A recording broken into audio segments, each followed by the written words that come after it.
আমি মাননীয় বাংলাদেশ গড়ার জাতীয় দুর্নীতিবিহীন একটি রাষ্ট্র তৈরি যার স্বপ্ন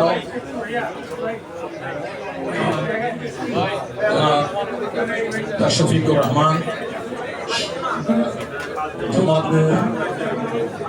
সম্মানিত গণমাধ্যম কর্মীরা, আসসালামু আলাইকুম ওয়া রাহমাতুল্লাহি ওয়া বারাকাতুহু। জাতির প্রত্যাশিত নির্বাচন, যে নির্বাচনের জন্য ছিলেন, সেই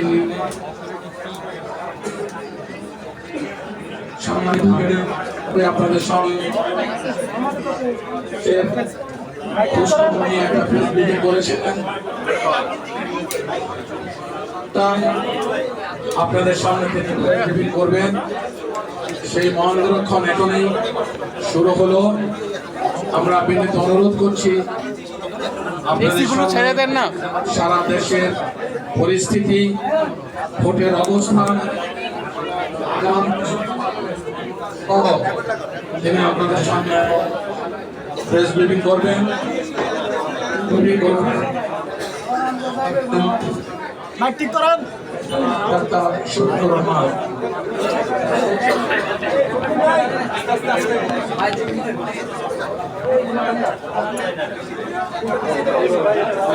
সবাই সাইলেন্ট থাকি ভাই। আসসালামু আলাইকুম ওয়া রাহমাতুল্লাহ। সম্মানিত সহকর্মীবৃন্দ এবং আমরা দুপুরে একবার কিছু কথা বলি, আপনাদেরকে বলেছিলাম ইনশাআল্লাহ আমরা আবার নির্বাচনের ভোট গ্রহণ শুরু শেষ করে বলব। আমি দুঃখ প্রকাশ করছি, এটা কথা ছিল। আমি একটু রোজা ছিলাম, শেষের দিকে একটু দুর্বলতা অনুভব করার কারণে আমার একটু বিশ্রামের দরকার। বিশ্রামের কারণে ওই সময়টা আমি মেনটেন করতে পারিনি। পরিবর্তিত আলহামদুলিল্লাহ আমরা 7টায় শুরু করছি। বাংলাদেশ জামাত ইসলামী ইতিহাসের একটি দুঃখী দল। এ দলটি তার জন্মের পর থেকে বারবার নিষিদ্ধ হয়েছে এবং কখনো নিষিদ্ধ হওয়ার পরে দলটি থেমে থাকেনি। গোড়াতে এই দলের হাল যারা ধরেছিলেন, এখন তারা কেউ এই দুনিয়ায় নেই, তারা সবাই চলে গেছে। কিছু নেতৃবৃন্দ স্বাভাবিকভাবেই তাদের ইন্তেকাল করেছেন, আর কিছু নেতৃবৃন্দ জুলুমের শিকার হয়ে দুনিয়া থেকে বিদায় নিয়েছে। আমি আজকের এই আবেগঘন মুহূর্তে তাদেরকে আমার কলিজার সবটুকু উজাড় করে আমি স্মরণ করছি। আল্লাহ তাআলার দরবারে দোয়া করি তারা যেন আল্লাহর কাছ থেকে উত্তম পাওনাটাই পান।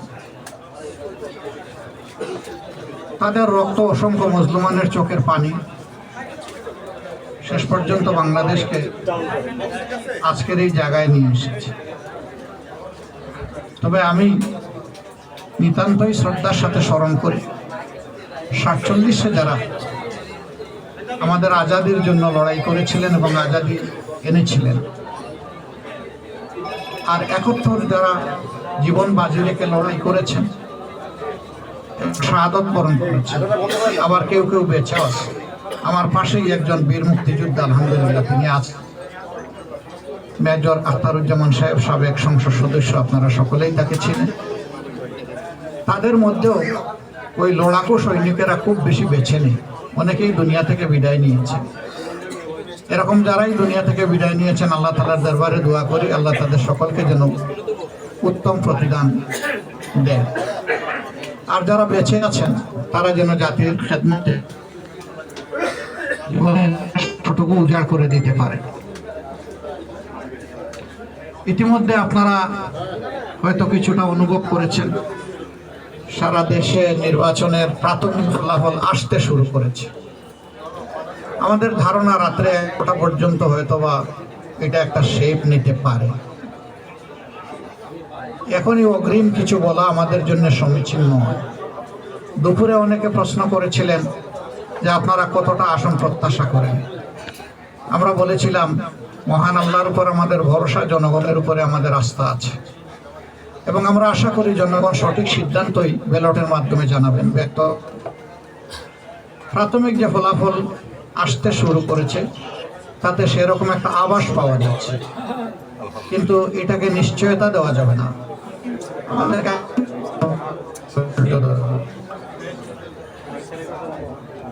আমার একজন সাংবাদিক বন্ধু ছিলেন অন্য একটি দলের, যে তিনি বলেছেন আমি তখন না, নির্বাচন কেবল চলছে, এখনো ভোট গ্রহণ শেষ হয়নি। এই সময় যদি আমরা এই ধরনের কোনো কথা বলি, এটা আমাদের সম্মানিত ভোটারদের প্রতি সুবিচার হয় না। এটা তাদের অধিকার, তারা কাকে বেছে নেবেন, তাদের বেছে নেওয়ার শেষ সময়টুকু পর্যন্ত আমাদেরকে অপেক্ষা করা উচিত। সে সময় চলে গেছে, এখন গণনা শুরু হয়েছে। আস্তে আস্তে আপনাদের কাছেও বিভিন্ন জায়গায় আসতে থাকবে, আমাদের কাছেও আসবে। তো এতটুকু কথা বলব, যদি জাতির কোনো গরুবার মহান আল্লাহ তাআলার ইচ্ছায় আমাদের উপরে আসে, আপনাদেরকে আমার বড় প্রয়োজন, আমার পাশে পেতেই হবে। আপনারা যদি আমাকে সাহায্য করেন, আমাদেরকে সাহায্য করেন, তাহলে ইনশাআল্লাহ আমরা এ দেশ জাতির জন্য আশা করি করতে পারব।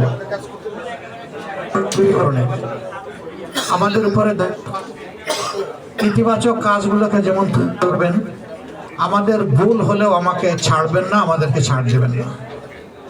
আপনারা যৌক্তিক সমালোচনা করবেন, ধরে দিবেন। আপনারা ধরে দিলেই বড় সাহায্যটা করা হবে। অতীতে আমরা দেখেছি যে কারণেই হোক, মিডিয়া যারা শাসন ক্ষমতায় থাকেন তাদের মন্দ কোনো দিক, নেতিবাচক কোনো দিক তার সমাজে সহজে আনেন না, অথবা আনতে পারেন না। যেটাই হোক, আমরা এটা চাইবো না।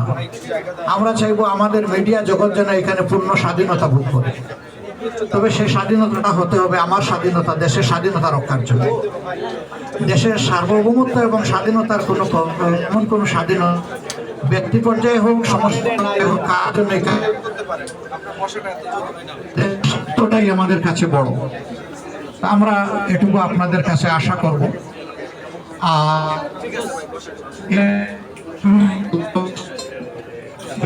জায়গায় লক্ষ্য করা যাচ্ছে যে আলহামদুলিল্লাহ আমাদের 11 দলীয় নির্বাচনী ঐক্যের যারা ক্যান্ডিডেট ছিলেন এগিয়ে, কিন্তু আমি আগেই বলেছি এটাকে এখন এই নিশ্চয়তা বিধান করার মতো পর্যায়ে আসেনি, আমাদের আর একটু অপেক্ষা করতে হবে। এবারকার ইলেকশনের বেশ কতগুলো বৈশিষ্ট্য ছিল। এর মাঝে একটা ছিল যে গত 3টি নির্বাচন পর পর আমরা ভোট দিতে পারিনি। বাইরে যারা ছিলেন তারাও পারেননি, আমরা যারা জেলে ছিলাম তাদের তো আর কোনো সুযোগই ছিল না। দ্বিতীয়ত প্রবাসীরাই তারা ভোটার তালিকাভুক্ত হওয়ার সুযোগ পেয়েছেন এবং ভোট দেওয়ার সুযোগ পেয়েছেন, যদিও এই সংখ্যাটা খুব উল্লেখযোগ্য নয়। তারপরে আমরা আনন্দিত যে এই শুরু হয়েছে, আগামীতে এটা আরো এগিয়ে যাবে আমরা আশা করি। আমাদের জাতীয় জীবনে অতি গুরুত্বপূর্ণ অবদান রাখেন, কিন্তু তারা তাদের প্রাপ্যটা আমাদের কাছ থেকে পান না। আমরা চিন্তা করলাম যে এই প্রাপ্য আদায় করতে হলে কোন জিনিসটা তাদের বেশি দরকার। তখনই আমাদের মনে হলো যে ভোটের অধিকারটাই তাদের আদায় হওয়া উচিত। এই অধিকার প্রতিষ্ঠিত হলে বাকি অধিকারগুলা এর হাত ধরে চলে আসবে ইনশাআল্লাহ। তারা আমাদেরই সন্তান, আমাদেরই ভাই, আমাদেরকে তারা দিয়ে যাচ্ছে বুক কলিজা উজাড় করে, কিন্তু আমরা যদি তাদের প্রতি সেই দায়িত্বটা আরো সুন্দরভাবে পালন করতে পারি, তাহলে তাদের এই দেওয়ার গতিটা আরো বাড়বে, উৎসাহ তাদের বাড়বে। আর তারা যদি দেখে শুধু দিচ্ছে কিন্তু সরকার, দেশ, জাতি তাদেরকে সেইভাবে সম্মানটুকু দিচ্ছে না, তাহলে যেটুকু আমরা তাদের কাছ থেকে বিভিন্নভাবে পাই সেটাও থাকবে না। আমি অবশ্য ব্যক্তিগতভাবে শুধুমাত্র ফিনান্সিয়াল রিমিটেন্স আনার পক্ষে না। আমি যেখানেই গিয়েছি বিদেশের মাটিতে আমাদের প্রবাসীদেরকে আমি আহ্বান জানিয়েছি যে ফিনান্সিয়াল রিমিটেন্সের পাশাপাশি আমাদের ইন্টেলেকচুয়াল রিমিটেন্স দরকার। দেশকে গড়ার জন্য আমাদের অভিজ্ঞ এবং মেধাবী সেই রকম কারিগর প্রয়োজন। তা বিদেশে আমাদের ডায়াসপোরার মধ্যে বাংলাদেশি বংশোদ্ভূত যারা আছেন তাদের মধ্যে প্রচুর লোক এরকম আছেন যারা উন্নত বিশ্বে গুরুত্বপূর্ণ অবদান রেখে চলছেন। আমি একটা জিনিস লক্ষ্য করেছি, যখন এই আহ্বানটুকু জানিয়েছি তাদের মধ্যে প্রাণ চাঞ্চল্য তৈরি হয়েছে এবং আমি বিশেষভাবে কৃতজ্ঞতা আদায় করি। আমাদের এবারকার এই নির্বাচনী প্রক্রিয়ায় শুধু বাংলাদেশি না, প্রবাসী বন্ধুরা আমাদেরকে যথেষ্ট সহযোগিতা করেছেন।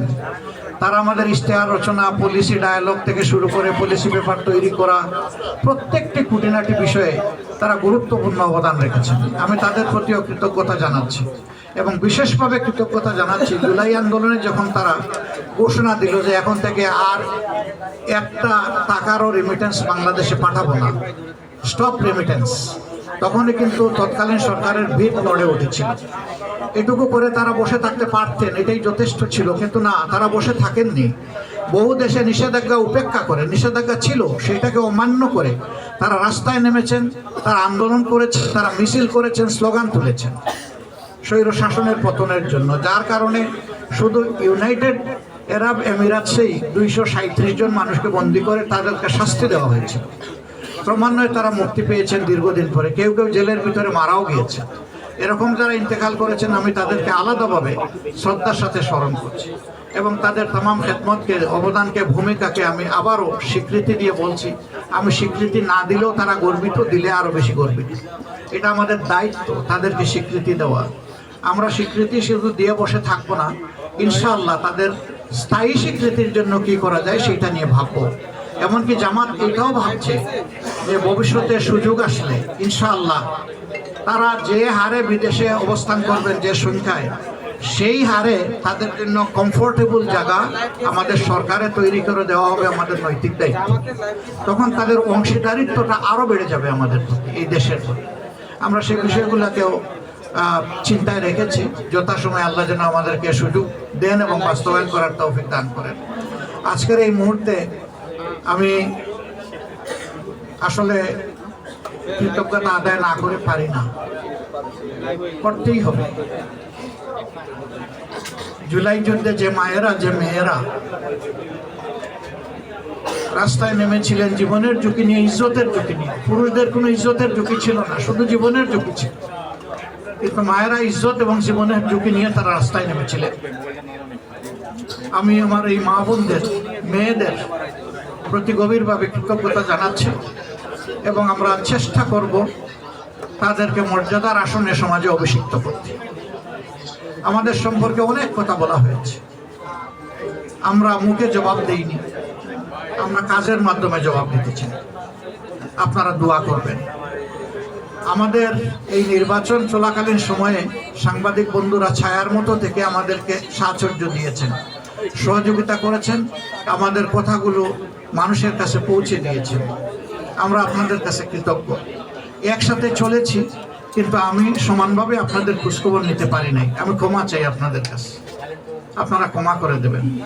আমার দায়িত্ব ছিল আপনাদের খুঁটিনাটি খোঁজখবর নেওয়া, আমি পারি নাই। একবার যশোরে একবেলা চাইলাম যে একসাথে খাবো, সেইটাও একটা ব্যত্যয় ঘটে গেল ভুল বুঝাবুঝির কারণে। তা আমি সব কিছুর জন্যই দুঃখ প্রকাশ করছি। আমি আবারও বলি, আপনাদেরকে বড় প্রয়োজন রাষ্ট্রের, দেশের, সরকারের, জনগণের। আমরা ইনশাল্লাহ একসাথে কাজ করব। আমাদের প্রিয় দেশটি ভালো হলে আমরা সবাই ভালো থাকব। দেশটি যদি ভালো না হয় তাহলে আমরা ভালো থাকতে পারবো না। আর সরকারের পক্ষে দেশ গড়ে দেওয়া সম্ভব নয়। সমাজে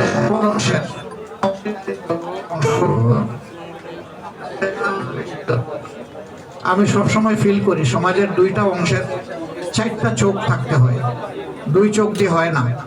একটা রাজনীতিবিদ আর একটা সংবাদ মাধ্যম, তারা 4 দিক থেকে সমাজটাকে দেখবে, 2 দিক থেকে, এক দিক থেকেও না।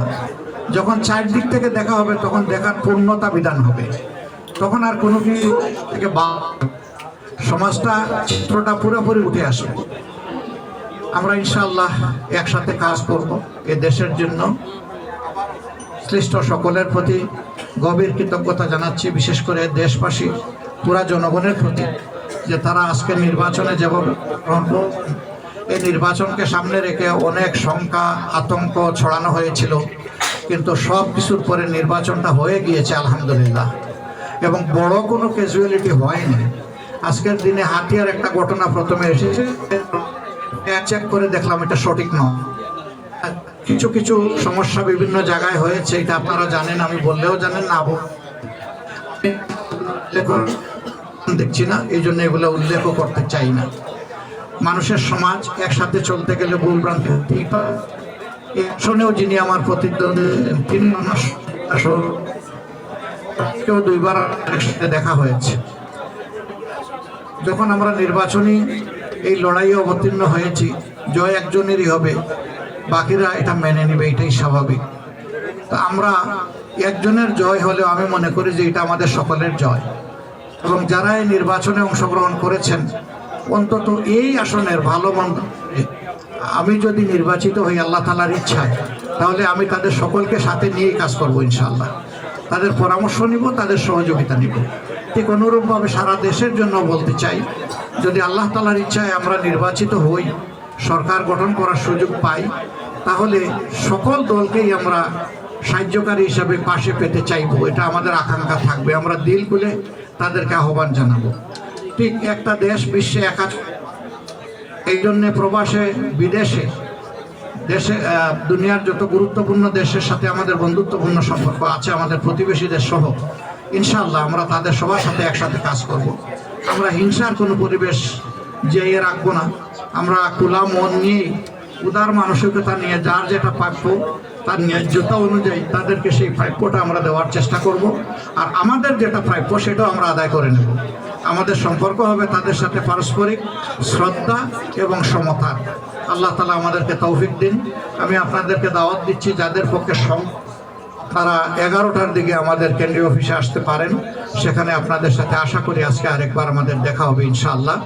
সবাইকে আজকে এই প্রেস ব্রিফিংয়ে উপস্থিত থাকার জন্য